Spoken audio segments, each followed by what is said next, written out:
Everybody, it's 8:30. It's time to call the meeting of Tuesday, October 28th to order.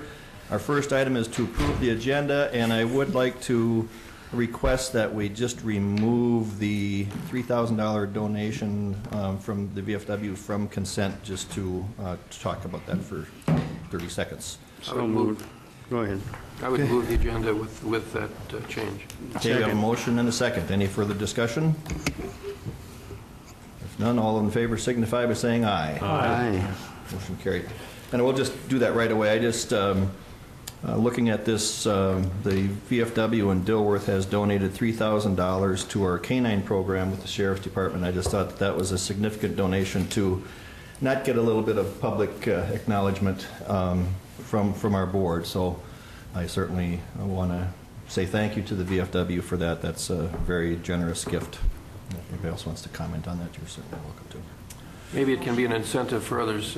There's other groups that are looking for a place to put some money, and I think I'll do some encouraging because of that. So that's good. Okay. Oh, yes. So with that, we need a motion to accept the donation. I'll move to accept the donation. Second. And a second. Any further discussion? All in favor signify by saying aye. Aye. Opposed, the same sign. Motion carried. Citizens to be heard. Do we have any citizens to be heard today? Just a bunch of smiley faces in the audience.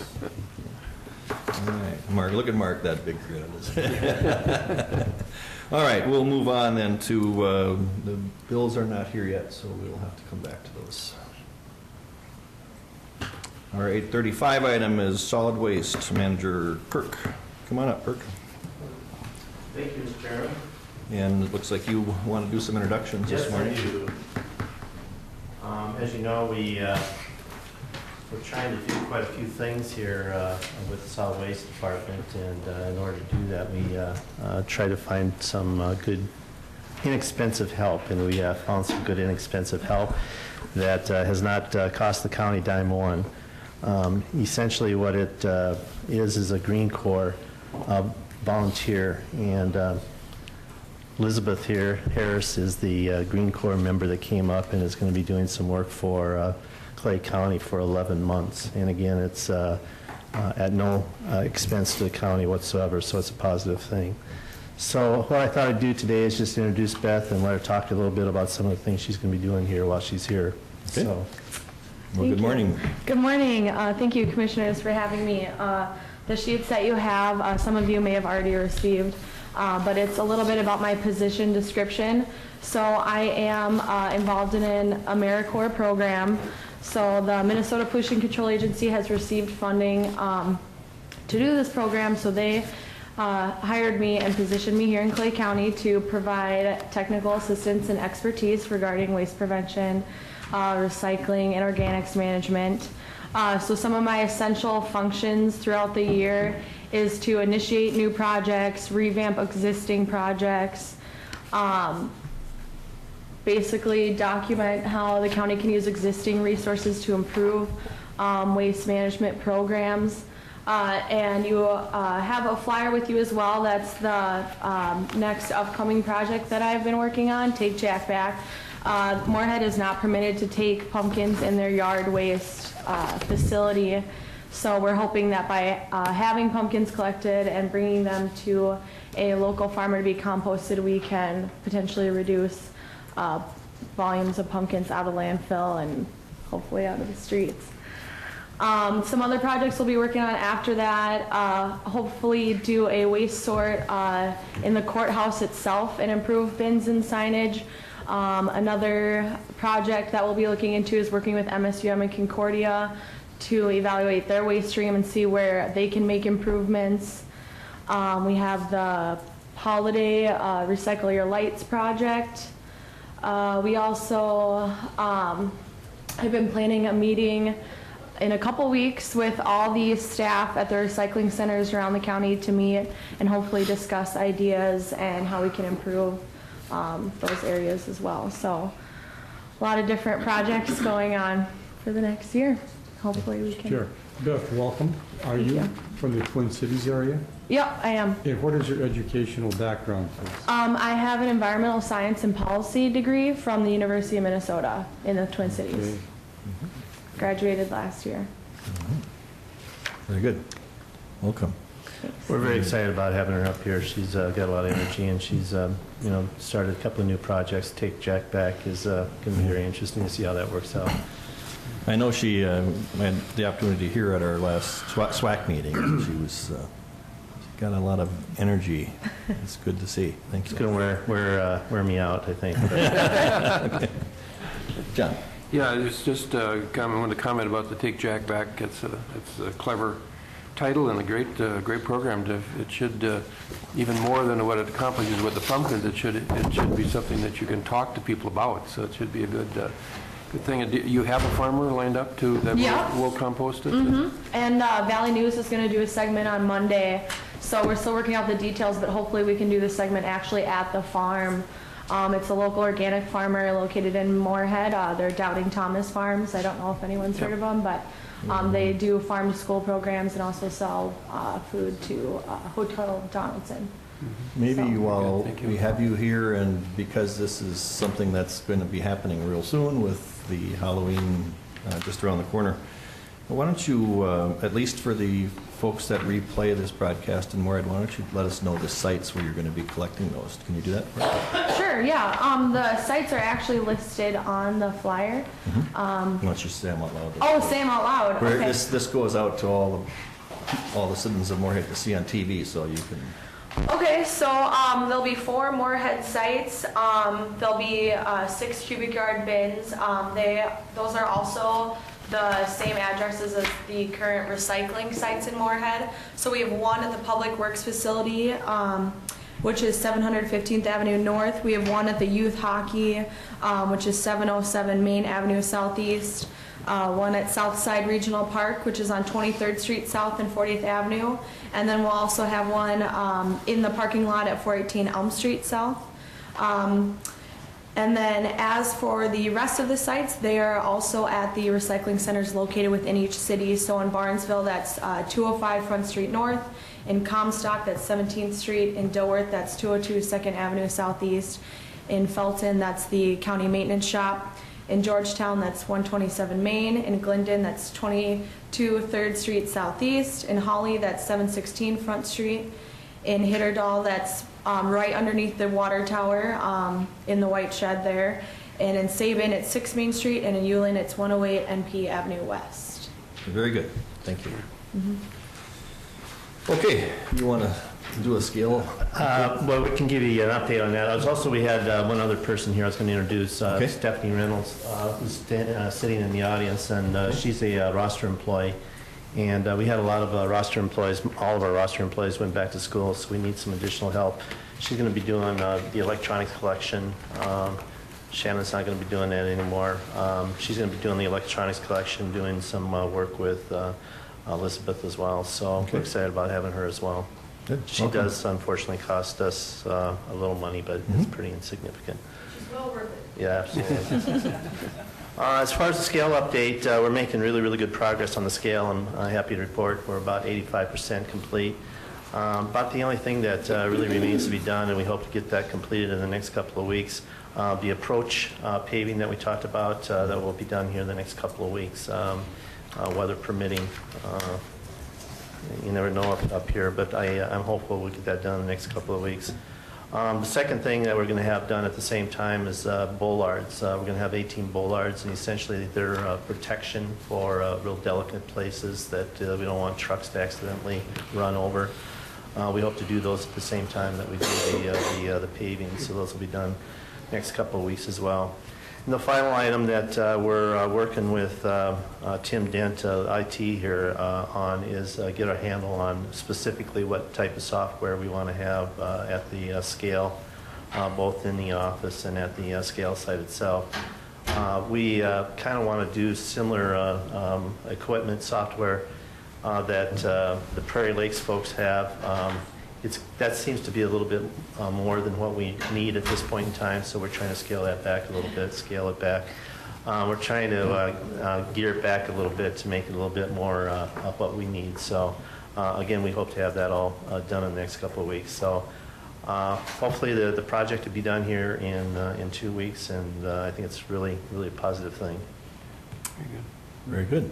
All right. Any questions? Thank you, Kurt. Good enough. Thank you very much. Yeah. Thanks. All right, we have our Information Services Director, Mark Sloan, and we're going to review a contract for CGI Communications and a video tour book. Right, and I got some fresh handwriting. you. All right. Because I can't spell.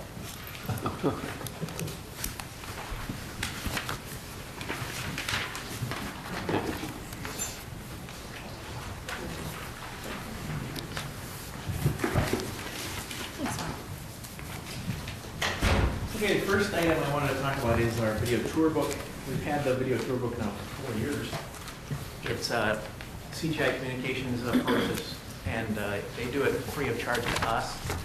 In exchange, they put together these videos that promote Clay County, and then they sell advertising space on those pages where the videos are. The contract expires at the end of this month, and they've asked us to renew. So that's basically all we're doing, is we're going to say we're going to renew right now and keep the videos running. They are accessible on our main website, right on the bottom left side where it says video tour book, and there are 6 one-minute videos. Talk a little bit about different things in Clay County. So we'll continue just working with them. There's no cost to us. It seems to have, we haven't had any problems or complaints, so Do we need a motion for that? yes, please. And we don't have a fee for that? No cost to us. All right. I'll move to approve. Frank, okay. Is there a second? Second, I have a question. How do they profit from it, or what is? They sell advertising space around the videos. Around it. So when you go to watch the video, there'll be ads. So what they'll do is they'll send a letter out to county businesses every now and then that says, this is available and you should put, it's an opportunity, so. All right, thank you. Good. All right. Next. Next, I'm going to talk about, Oh, I'm sorry. oh, that's right. We didn't vote, did We didn't vote. Okay. All in favor of the motion signify by saying aye. Aye. Opposed, the same. Motion carried. Sorry about that. There we go. Now you can. Okay, and before I go to the next item, I'm going to talk about something else right in between. It kind of fits between here a little bit. Our new county website, we now have the capability, just as of last Friday, Clay County's now on Facebook, I guess is the bottom line. It's the big thing where there's a lot of pressure for us to move some of our information to Facebook. So we spooled up a Facebook site, and we're using our new county website software, and it automatically pushes data out to Facebook. So we don't actually have an employee that sits there Facebooking all day. The whole thing's being done in an automated format. One of the things that's happening is, like right here on our front page, we've got these news flashes. Those news flashes automatically, as our staff enter them, they'll go over to our Facebook page, and then they show up there. So I just thought I'd like to mention that in case you hear about Facebook in Clay County. Is it like other Facebook, people can comment and so on on it? Right. Did you monitor those? Yeah, well, yeah. Okay, then the next thing I want to talk about is free and open GIS data.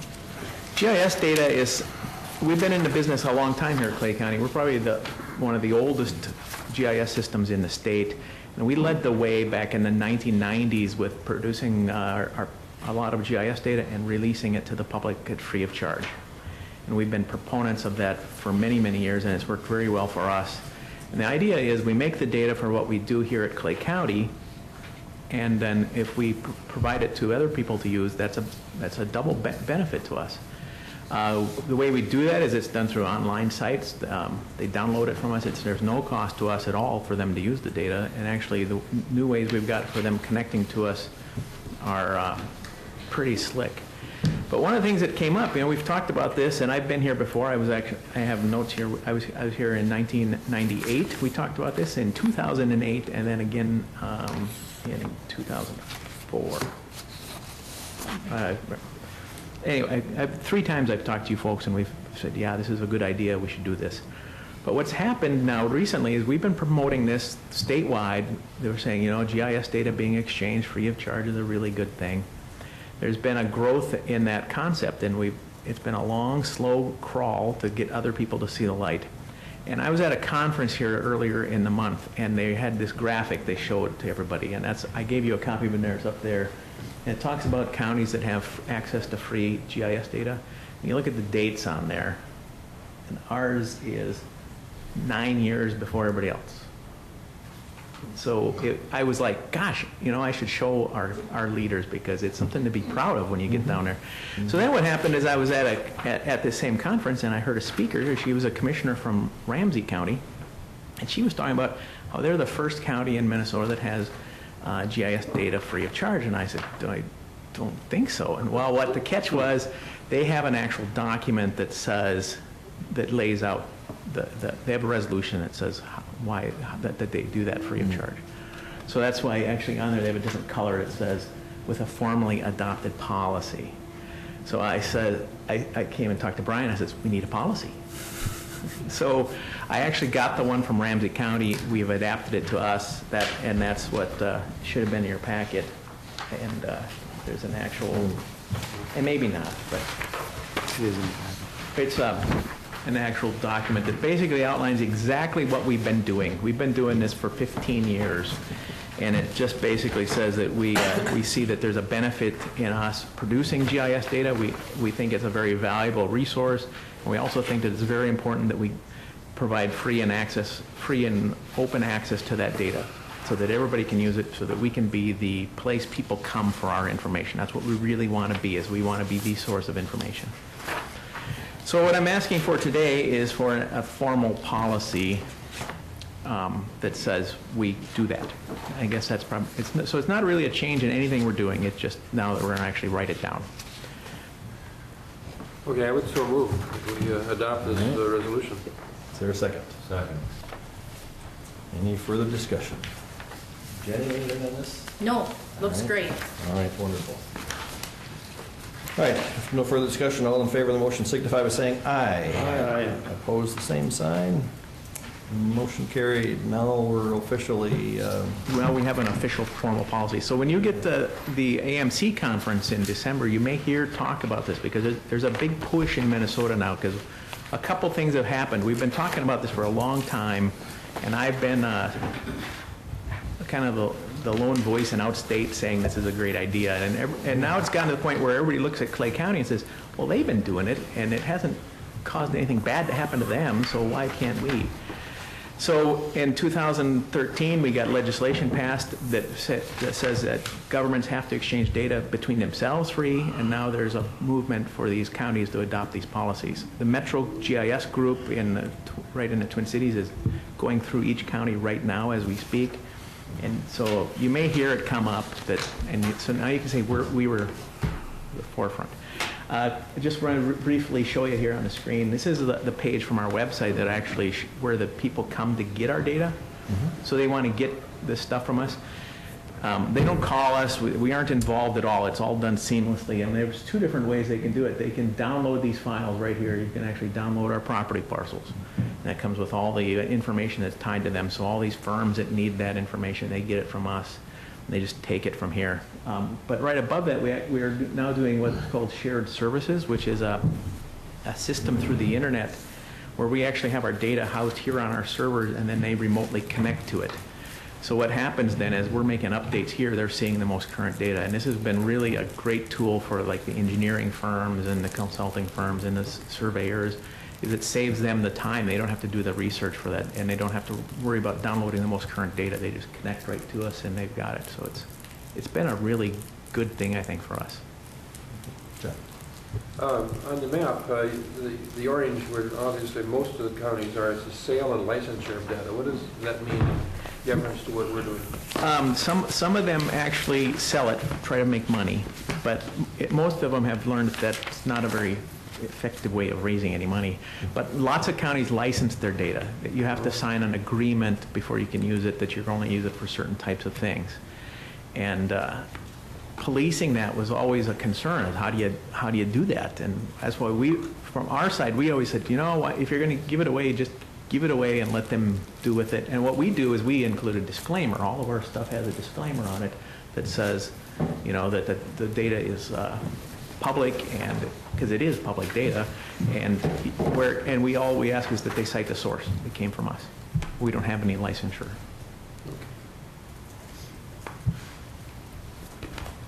Any other questions?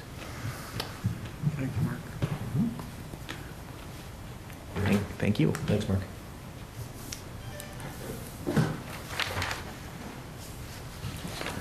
All right, our next item is a request for salary adjustment for public health nurse candidate. Kathy.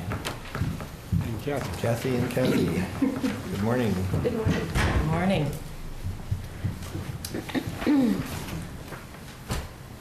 Where's my request? Oh, there it is. You have in your packet our agenda item, request for salary adjustment for one of our candidates for one of our public health nurse positions in the adult health area. And this candidate, as I've written, has 11 years of public health experience in Minnesota, which of course is very valuable because she's worked in almost every area of public health. So she's a top candidate, but as you can see also, her salary is significantly higher from the county she's coming from. So we are requesting an increase in an offer. It's on grade 18, and it will be step 5. Now, in the past, you've done this for other candidates when we've had limited numbers of candidates for public health nurse positions. And I'm not sure if she would accept grade 5 or step 5, I mean, but that's at least an offer I feel like we can make. The revenue will support this position in this program area, so it should be neutral in our budget. Mr. Chair, I move to approve Kathy's request. Okay, we have a motion to approve. There's a second. Any further discussion? What would be the reason that, isn't there a reason she wants to come here there? I mean, she must want to come here for a reason, but she doesn't want the salary, is that? Well, she couldn't make the move for a salary, even step 3, because that would be, a $15,000 to $20,000 cut. So she wouldn't be able to come for that salary. So now, potentially she could come for step 5. I don't know. I can't make an offer until I come, to you and Have you had difficulties in filling the position? It's always difficult with public health nurses, and in this program area, we have some special requirements where they have to have a year of community services, so either in a public health agency or a nursing home. So if we get a nurse from like a hospital or clinic, they don't meet the qualifications in this particular program. So that makes it challenging. So you obviously have gone through a advertising Yes. for this, and Yes. and Mhm. this is what you've Right. got that qualifies. We had a pool of applicants, but many of them didn't have the year of that community experience, so that was unfortunate, but Okay, John.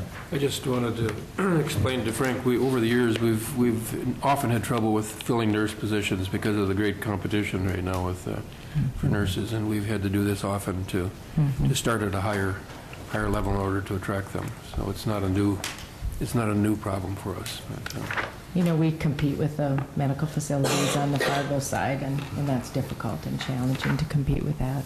Even with better hours, salary is a big deal sometimes for nurses. All right, any further discussion? All in favor of the motion signify by saying aye. Aye. Opposed, the same. Motion carried. Thank you. Mr. Chair, Yes. I move to pay the bills and vouchers. Oh, yes. Second. All right.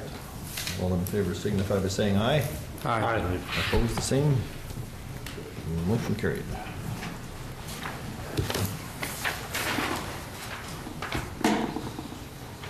I I think Brian, I don't know, sometime if, with the budget issue, if we want it, if there's someone who might show up to want to hear that, let's try to stay on schedule there. But let's do some committee reports while we're waiting. And I'll start to my right today with John. Are you ready to go with your report? Sure. We had Planning Commission meeting last Tuesday, and it was the shortest Planning Commission on record, I think. So it was less than a half an hour for that Planning Commission. And you all remember the old days where we sometimes went for 5-6 hours. So that was good. It was only one hearing, and that was a hearing for a gravel mine that was not a problem. There was no new close neighbors and so on. So that was pretty easy. And the second thing that was supposed to be on the agenda was withdrawn because hadn't heard from the applicant, and so that was a very, very short meeting. On Thursday, had a SWAC meeting at 7 a.m., and I think we've heard about the stuff that we heard today from Kirk was part of that meeting, and a number of things that are going forward with SWAC, and we'll be hearing more as they come along. But the scale is exciting to finally get a scale out there that we can more accurately measure what comes and goes from our site, so that's good. I participated together with Kevin in the Cracker Barrel Candidates Forum last Thursday afternoon at the MCOM Center. Chamber of Commerce put it on, and it's an interesting way of talking candidates. We move from table to table talking to business people, and they can ask us any questions they want about any issues they wish, and it's interesting. It's short. It's only 9 minutes per table, but it does get us to a lot of people during that time. Thursday evening was the Lakes and Prairies Community Action Program, and we're moving along with towards a possible merger. We haven't made any final decisions, but looking at all the options, and a merger with West Central Community Action, which would create a stronger community action agency, and we'd be covering instead of the two counties that we now cover, we'd be covering 7 counties. And one of the things that makes it difficult is that we are by far the largest of all of them, and there's always apprehension on the part of the small counties that they'll get lost in the shuffle. Otter Tail is not a part of it, so it's Clay, Wilkin, and then the 5 counties south that are all smaller. So I think we'll continue to make good progress with it, but we do have to be, mindful of the concerns of the small counties, and try to figure out how we'd be fairly represented on the board. The new board that would be created is one of the big issues as well. So more to hear about that later. Yesterday there was a Lakeland board meeting in Fergus Falls, and that was pretty much routine business. Nothing out of the ordinary for that one. So that's it. Thank you, John. We'll move to our budget discussion now. It's 9 o'clock, so we'll stay on schedule with that. So we have Brian and Lori coming up. Lori always tells me she enjoys public speaking, so she said, I want to be at the table every time. As much as it possibly can.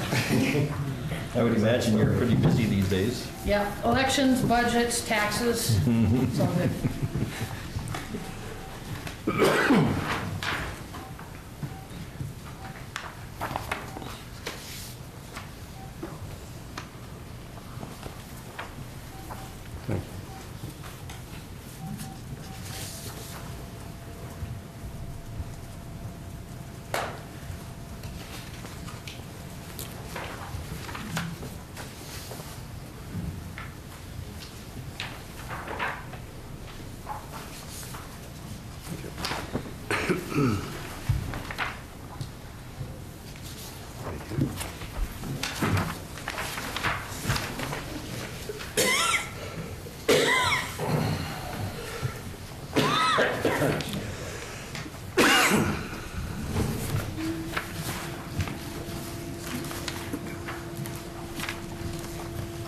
All right, Mr. Berg, you have the floor.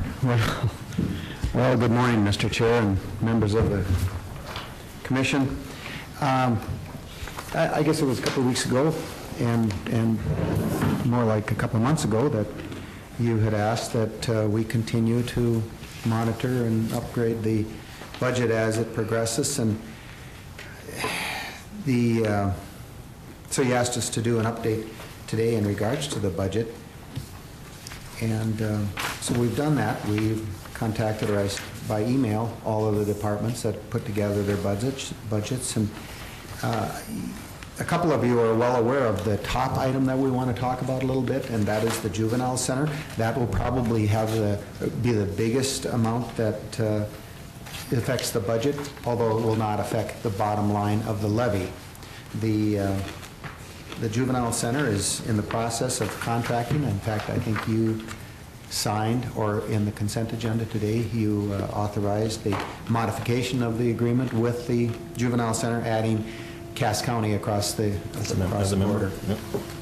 And you also have an attachment on that that probably outlines it better than what I can, and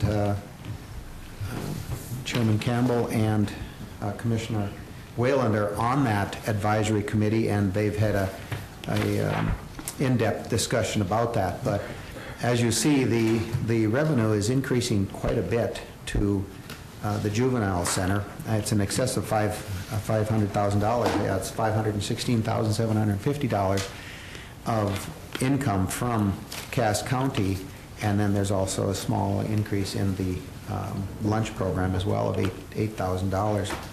And there's going to be some additional staffing needs at the center, so I know what Steve is looking at is increasing his staff of 4 to 6 people, starting out with 4, covering some of the needs that probably have been neglected in the past, but they're going to use this opportunity to bring it up to the staffing levels that they feel are adequate. They're also going to be using some dollars for some capital improvements over there that, I mean, the building is what now, about close to 20 years old? Almost. And there's some things that need to be done. He's going to use some of those dollars. And I think the advisory committee, and you two know better than I, but they're all right with this theory. And I think what they expect is no increase in the fee over the years. I think right now it's at $195 a bed or something like that, or $190, one of the two. And it's to keep that stable, and who knows, they might see a reduction, but what they're going to see is some improvements to the building, improvements to the staffing, and hopefully improvements and better program all the way around on the program, and manage to stay very financial stable with this move. So it's quite a change to the budget, because it adds personnel to the county payroll, and it adds income, and it also adds expenses. So that is a major change to your budget that is coming up for approval. Certainly entertain any questions on that. And Well, I know. just to comment on it, it's certainly the revenues are still going to exceed the anticipated expenditures that we're going to be adding, but rather than just reduce other things, what we want to do is make sure that we're setting money away to take care of our facility. Right. So that's where that $81,000 comes in. You know, we could have said, well, we're not going to put money into our capital improvement fund, and we're going to reduce our price per bed, but that would come back to haunt us later. That's so right. This $81,000 is going to just help us remain stable going forward. So there is the advantage of that in having this new partner in our center. So Absolutely, and I know Steve has expressed to me, hopefully to you people as well, he supports the concept of moving forward on that. I do hope, we had that discussion too, and amongst the 10-member counties at our last meeting, and we talked about the 4 to 6, and we kind of said start with the 4, and Right. And I hope that we can get some reports on how that's going before there would be an effort made to go to 6. Sure. If you can maybe just relay that message, it would be just good for us to Are all of our beds sold now with this? And if so, what do we do if we fill it? Can I? You Overfill it? betcha, you Can I- have the floor, Mr. Chair. I chair that committee, so I'll try to answer it for you. Before, we had a commitment of 17.25 beds, and we had available 24 beds. And now, with the addition of Cass County purchasing 5.5 beds, we are like 3/4 of a bed at being at our maximum. I think there's 6.5 beds 6.5. they're purchasing. 6.5 beds, six, yeah. And then, so that's going to get us Right to that. right at our maximum, but we have, since we had that 24, we did get approval from the state to add, I think it was 3 more, and then we have some other options depending on, but this is the discussion that I had earlier about when we have non-member counties that come in that want to enroll in this long program that we have that can sometimes be a year to year and a half, that we have to be careful that we don't take too many non-member counties in that, because once a county commits to buying those beds, we have to have those beds available for them. So, so if Otter Tail County buys 4 beds, we have to make sure that there's 4 beds for them. But this is really, this is quite the contrast from, 3 or 4 years ago, Mr. Whalen, when we, when we were looking at how are we going to keep this place open because our numbers were so low. And, it's like any jail, your numbers might be low, but you still have to maintain it. You still have to have the employees in there, but now this is turned around and we're full, and so it's really working in the right direction. But the question still is, if we had more need than what we have beds for, what do we do? Do we send them other places?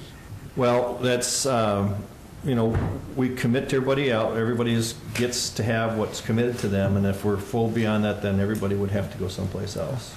That's correct. Now, we do have and will be looking at down the road the ability for expansion if it needed to be too. And again, that would, any expansion that would occur, and if it was due to extra from Cass County, Cass County is the only member county now who originally never invested anything up front for the capital of the building.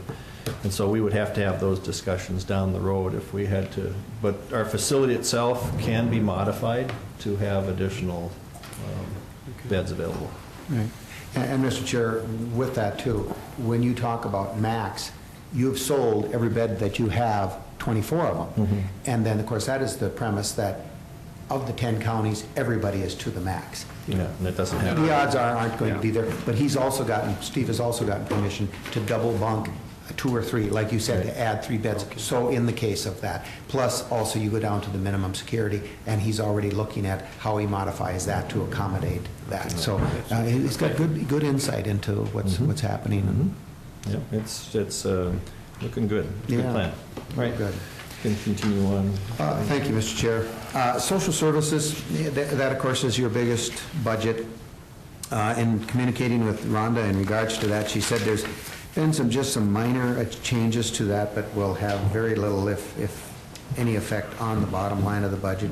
A little bit of revenue reductions here, and maybe a little bit of a reduction in expenses. So she's watching that very closely prior to the final budget coming in. Talked with Kathy from Public Health, and she said they saw some minor reductions in revenue, and of course, they watch very closely. I mean, they're a $4.5 million budget with about a $500,000 to $600,000 from levy dollars coming in, so theirs is mostly on revenue dollars, so she has reduced some of her expenses to match those revenues, so there won't be any change in the bottom line there. The Family Service Center, they have been reviewing their updates, and they want to add about $25,000 worth of carpeting and paint and different things to different offices there. And our discussion with Georgia has said that, well, that now that debt is paid off in that building, we expect the revenue to offset the expenditures, so that won't have any bottom line effect in theory to our budget as well. The debt is paid off on? That is paid off. On the Family Service? On the Family Service That Center. just happened? Was that the final payment then? That was last year. Last year. Okay. Mhm. So, Okay. So we expect that building to operate as an enterprise fund and the revenue to Now, match expenditures. that's one of those deals where we had said something about taking that debt money and setting aside Rebonding. 75%. Is that what that was about? Or is this something else now? Not on that one, because that's already, we're looking into the future now, because we did supplement some of the capital improvement fund when we bonded for 5 years on that. Yes. That was, part of those were already maturing at that time. So we have another 2 years, I think, on that $2 million capital fund. It's 2018 that we have obligated 75% of the buy down on the debt. So, and by 2022, we'll have all of our debt paid off that our levy dollars are used for. Very good. John? I just wanted to comment that, and this would fall under the social service, I presume, but Lakeland Mental Health had initially requested a 2% increase in fees and so on. But because of the very good, year for them, and the previous years too have been very good, they've decided to not have any increase this year. So that would fall under what Rhonda is talking about with minor changes, yes. I think. But it's a change to the good for Yes, us. yeah. So. Okay, anything from highway? Is everything from highway on track? Yep, they responded as well, and he said he's asking for no changes at this time too, so that's stable. And it's kind of tough to establish a budget 6 months prior to it going into effect, and there can be a lot of changes, Yeah. so it's good to keep an eye on up until your approval. Lori, have you seen any change in trends that you'd be concerned about based on what our preliminary levy was to? I haven't. I just quickly reviewed things yesterday, and everything looks pretty much on schedule. Some things look like they're over budget, but that's because we pay the 100% in the beginning of the year. And so I just went down the line. The emergency management, it's got some expenditures higher than budget, but that's because we got a new grant. No. So we got more money in and for new money for a siren grant. So Okay. So that's just that'll be offset. that'll be offset by revenues, right? And what Lori just jumped to was the second sheet that I handed out, just all of the figures on it. That's the 2014 year-to-date on expenditures and revenue. Lori ran that yesterday afternoon. Yeah. Just it's front and back. And I jotted up on top there 75 to 83%. And the reason why I did that, if you consider probably the expenditures, we're looking at the first 9 months of the year, which would be 75%. But we're almost at the end of October, and the salaries and things have been paid out of the budget in October. So then you jump up to the 83% budget. So we're within that range. So that's kind of the range we want to look at on the right column, and then Lori's explanation on some of them 100%. And when they leap over 100% like that, then move your eyes to the left columns, because that's the revenue. The first 4 columns are the revenue. And when you see an offset of over expenditures, usually there's an offset of the revenues that have come in. And she hit that on that just right on the nose too. The emergency services had a planning grant, so they expended more, but then they had the revenue to offset that. So that's kind of a guideline for that. But just in breezing over it last night and just a little this morning, we're staying right on target. I think they're flowing quite well. So, any questions on that? I think maybe what we can do is do this again, maybe that Tuesday before Thanksgiving that week. Can we get another? Oh, you betcha. Update on where we're at? It'll be about a month from now. Yep. Frank? Are these gas prices going to affect this at all? I mean, I'm sure it will, but is that going Well, to? that'll help out our budget significantly if those continue, in our road and bridge fund and sheriff's office for sure. Yeah, you'd think they would, but then that can sometimes be offset by heavy snows or, there's so many variables that. I see they're going back up again today. And they are. And sometimes they pay a little more, so when they come down 25 cents, they may have only been budgeted for, let's say, $3.15 when they have been running $3.25, so then when they drop down to $3, it's Right. evening off a little bit. So it's certainly a positive direction for those two departments, that's for sure. All right, thank you, Brian. Thank you, Mr. Chairman. Okay, we'll continue on with our committee reports, and we'll go to Grant. Let's see, I had Minnesota Rural Counties Caucus annual meeting last week. General business issues, and then big topic of discussion was the membership has grown to 30 counties, which is the highest it's ever been. So, and there's actually a lot of inquiries from other counties right now. So it looks like it's going to grow even more. And of course, that's an issue of concern because, on a county basis, different regions in the state have different issues of concern. And so how we're going to address that and how we're going to manage that was the big topic of discussion. And then also issues that MRCC will deal with next year were discussed, and transportation is always the main one, and mental health issues in the jails, and keeping the pressure up on parks and trails and that type of thing. Hey, Grant, another one that I think that maybe we could at some point get MRCC's help with would be, because it's it doesn't apply to all those member counties, but as a member they certainly should be able to support us, and that would be the border cities legislation that we deal with that helps keep us competitive with North Dakota. And I think for that purpose, our MRCC member counties should take an active interest in making sure that we as a member and we as a Minnesota county are able to stay competitive. And there can, when you, like you said, when we have 30 counties involved there, that can carry a lot of weight when it comes to not in helping our local legislatures get what's necessary passed. So I would suggest that we try to even bring that up to MRCC. And there's a lot of interest from counties in the southwest part of the state too, which would probably have some of those same border counties. Yeah, they have. I would assume some of them have those same issues. So, I just think it would be an important topic for Clay County to. I'd be interested to look and see how many counties we do have members that are along the borders.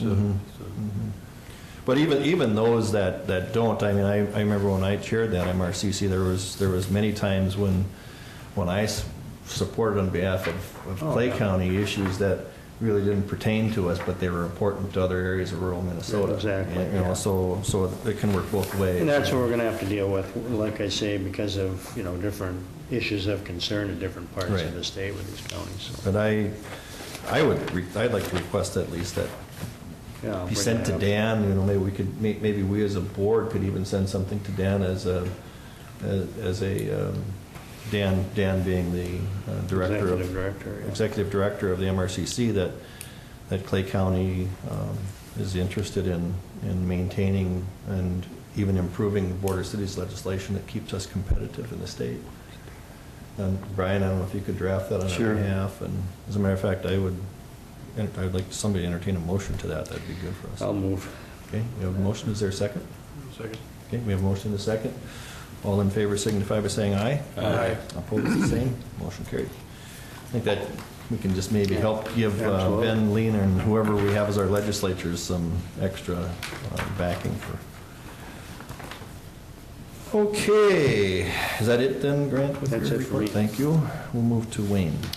Okay, on Tuesday, October 21st, Local Advisory Council of Adult Mental Health, general business, and then there were several agency reports. Social Connections, the Social Connection, rather, is waiting for grants to come in, otherwise they might have to close their doors for the last couple of months of the year, but hopefully not. Mobile Crisis Unit, Lakeland Mental Health, Clay County Social Services, Solutions, Moorhead Police Department, and Officer Derek, what's his last name? Derek Swenson reported on suicide. It's not only Clay County, it's becoming a great concern everywhere. Then for FM Ambulance and from the National Alliance on Mental Health. Very good meeting. Thursday, October 23rd, Lake Agassiz Regional Library for the Northern Lights Library Network. We had an executive meeting and we discussed changes suggested by a working committee at the legislative level at the Minnesota Department of Education. This could drastically change the library governance in Minnesota. Hopefully not. Regional libraries, rather, and multi-type libraries could be affected. And it's early in the process, but I will keep you posted if there's anything coming up in the negative issue on library hours and such things. That's all I have, Mr. Chair. All right. Thank you. Frank? On Thursday at the Family Health Care meeting, we had our yearly audit report. They got a very good report. Business is they're doing real good over there in the Family Health Care, so had a good report. Other than that, I had several meetings with FMCOG, not official meetings, but we're putting in started a new executive director and a lot of signatures to be turned over and stuff like that, so I've been over there quite a bit. So. Who is the new director? Bill Christian. Okay, thank you. Okay, does that complete your report? Yeah. All right, on Wednesday, the 22nd, I had an Oakport Giant Powers Board, and there was no official action taken other than that we reviewed the proposed hunting regulations that would be involved with the area of Oakport Township that's going to be annexed into the city and how that would be handled. And it appears that the recommendation is, well, the recommendation that came out of our Joint Powers Board was that we just recommend that they keep the current hunting regulations that were out there in place. And and the chief was in agreement with that. As a matter of fact, he even, along with his staff, had recommended that we do that for now. And then that would be monitored by the DNR in terms of enforcement in the area, which is similar to what it is now. Unless we get complaints, it could still be handled by the Morgan PD or the Sheriff's Department. So that was kind of the big topic of discussion there at that meeting. And then that same morning, I went right from there. I had to go to Perham for the Prairie Lakes Municipal Solid Waste Authority meeting. And that one, there was some not so good news. The new burner that they had, the $27 million new burner, they had to shut it off. They're having design problems with it. It's not working right.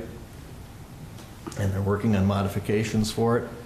And the outfit that's responsible for it at this point in time, they're already up to $187,500 in potential liquidated damages. So it's kind of messy, but we as a board talked about it, and we're going to hold firm on the concern of the liquidated damages. That what's happening is it's altering the ability to sell the right kind of steam to the customers that wanted the steam. So far, they've been able to get what they want, but it apparently produces two different types of steam. And the one type of steam is, because of the new burner, isn't there yet. So that's a lot of complicated science stuff that it's way over my head. But that's, to my knowledge, that was the significance and importance of that meeting. And the engineers were from out of state, and they were there that day working on it as we were holding our meeting. I did get an opportunity to actually see the MRF working. The previous month we went down there and saw they had an open house for the new area with the MRF. And of course, when we were there for the open house, none of it was working. None of it was operational. They had it nice and clean, and so you could go and see it. Well, this time I got to see that thing in operation, and it is impressive. It really is. And as a matter of fact, we were in a meeting up on the second floor, and the conveyors were going right by the window where I was sitting, and you could see all this stuff going by. And so I asked the question, with all of this different type of moving parts, how many times has something broken down? And they said not once. It was quite amazing. So their technology in this stuff is really, really something else. And it's, so as we move forward and we're doing a study on a MRF here, and, one of the side things to that, what would be so nice about it to all of our residents that do recycling, is the fact that now they have to sort all these different things into all these different bins. And our goal would be to do a single source recycling, where they just put it in one bin, and it all gets sorted when it gets to our MRF. So that'd be a real benefit to all of our employees, and it'd be a benefit to our landfill. So I'm anxious to see how this study moves along in the future. Then on the 23rd, as John said, we had a SWAC meeting, and again, it was just routine reports, and we did introduce the firm that was awarded the contract for the feasibility study on this MRF and the transfer station joint project that we're considering down the road for Morehead, Clay County. We got some of the same updates that we heard this morning as well. I also did attend the Cracker Barrel that John talked about for candidates. It was, I actually had a lot of fun. It was enjoyable. You got it was amazing how fast those 9 minutes went. And you go there and you figure you're going to sit down and tell a little bit about yourself. Nope. These people, you sat down, these people had questions. They wanted to know things that were important to them, and I thought that was pretty neat. So then, later that evening, I also attended a fundraiser at the Dilworth VFW for the Beyond the Yellow Ribbon, and that was pretty good. And then the same thing was Sunday. They had another fundraiser for Beyond the Yellow Ribbon that was at the Legion in Moorhead, and I went to that for a while. It was nice to see there was Dan Hunt and some of those guys have been doing a lot of good work on that Beyond the Yellow Ribbon project. That's all I have. Brian. Thank you, Mr. Chair. Two items for you folks to, I guess, verify for us. The attendance at the AMC annual conference and the voting delegations, they sent this out from AMC, the list of voting members, and I guess we just thought that you should take a look at that to see if that is the people that are attending and things. We'll do that here in just a minute here. Okay. Want to do your report? Okay, sure. And then the same thing with the MCIT voting delegations, you do that as well. So I'll move ahead with my report, sorry. We had a meeting with Julie, and Lori and I did, with reference to a security equipment. She has been before, I won't say before you, but it's been in the budget discussion the last 2 years, and she has some security equipment, computers and things that are like 19 years old, and they're really on their last leg, and we have put it in the capital improvement plan a couple of years now, so she is going to be coming before you to ask for that. I think it's like a $53,000 purchase, so she'll be in before you in a week or two. I had a scheduled discussion with Tom in regards to veteran services. He'll be probably talking to you later on about that, but his wife is no longer the veteran service officer over in Cass County. She has taken another job down in the city, so some of you probably know that. So we'll keep you apprised as to what happens there. So. Lake Winds Open House. I think it was Wednesday afternoon and evening, they had an open house at their operational plant, their service plant, garages and things. It's about 10 miles south of Holly. I don't know if any of you made it out there for it, but I did go out there, and it was extremely interesting and really informative people. Now, Lakes Wind, they had a company they contracted with that built the facility. And frankly, I know we talked about it at the time. We thought it was around a $45 million investment out there. Well, it was about a $65 million investment out there in those towers. They have, 32 towers, and 30 of them are in Clay County. They have the capacity to generate 50 megawatts of power. And that's enough to power 11,250 homes. So if you think of a community of 30,000 people, those windmills out there could generate enough energy to operate all of those 30 homes. They operate at about 30% capacity is about all. That's, considering day and night and the wind and things like that. They said that that has been pretty much what they've been operating at. They started operations in March of this year, and if you remember right, we guesstimated, and this was with the Department of Revenue, that sent us some information that through these people that they probably would pay in wind energy tax about $150,000 to us. That would be coming in 2015. So they're on schedule for that to start. So that is very good. Each one of those are those wind turbines are 1.6 megawatt wind turbines, and then they filter into underground cabling, which was kind of surprised. You don't see any cabling running to these towers, and that's because the power is sent out underground on each of those sites. It was very, very interesting. I think it's a compliment. I asked about if there were any concerns, complaints from the neighbors and things, and it sounds like things are going well out there. So they're pretty in contact with the highway department pretty much on a regular basis for the road repair of the roads and a little bit of that work to finish up. So it's gone really good.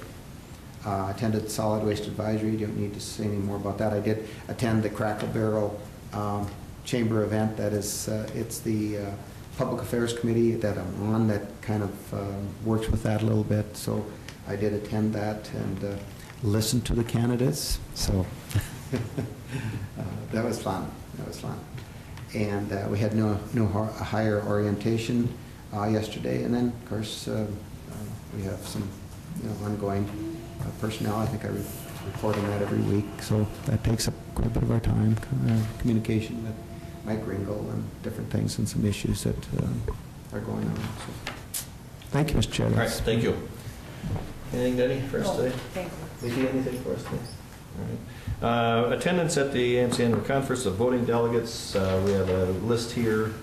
Is there any need to change this list of voting delegates going forward? I know they'd like to have this list submitted by the 3rd of November, according to this. Once that's submitted, can changes be made? I'm sure it can. Okay. Because I don't know, Wayne, I know you're on there. Are you plan on going or not? No, I will not be able to. Okay, and I might be able to go, and so, but I think let's just send it in as it is now, and then if nothing else, we'll switch between Wayne and I. But if Wayne's not going, we just, well, send in a new name in Yeah, his place, yeah, for sure. Yeah, I'll just vote me up to it, and I've already Okay. told you guys. So should we, okay. Well, why don't you put my name down then, and Okay. and then reservations, have you done all that stuff? Okay. And then in the event that I can't, we'll maybe still find somebody else from here to go. as far as staff, do we know if these people can go? Brian and David and Tim and Rhonda? If not, we should have others on deck that can fill in if they Sure. can't. Kathy might be one. I know these are the ones that normally show interest in going, and I haven't talked specifically with them, but we'll do that. Why don't we make sure, let's just have a motion then to, do we need a motion for this? We should, I think. Yes. And we'll just change Wayne's name to mine and Okay. number 5 there. I would so move. Second. Motion and second, all in favor signify by saying aye. Aye. Opposed, the same, motion carried. And then the MCIT, we've got Frank and Grant. Are you guys good with that? Yeah. All right, I'd move, or let's have a motion to approve them as I would the- make that motion that Grant be the delegate and Frank be the alternate. We have a motion, is there a second? Okay, further discussion? All in favor signify by saying aye. Aye. Opposed, the same, motion carried, and that concludes everything on our agenda, so we will be adjourned.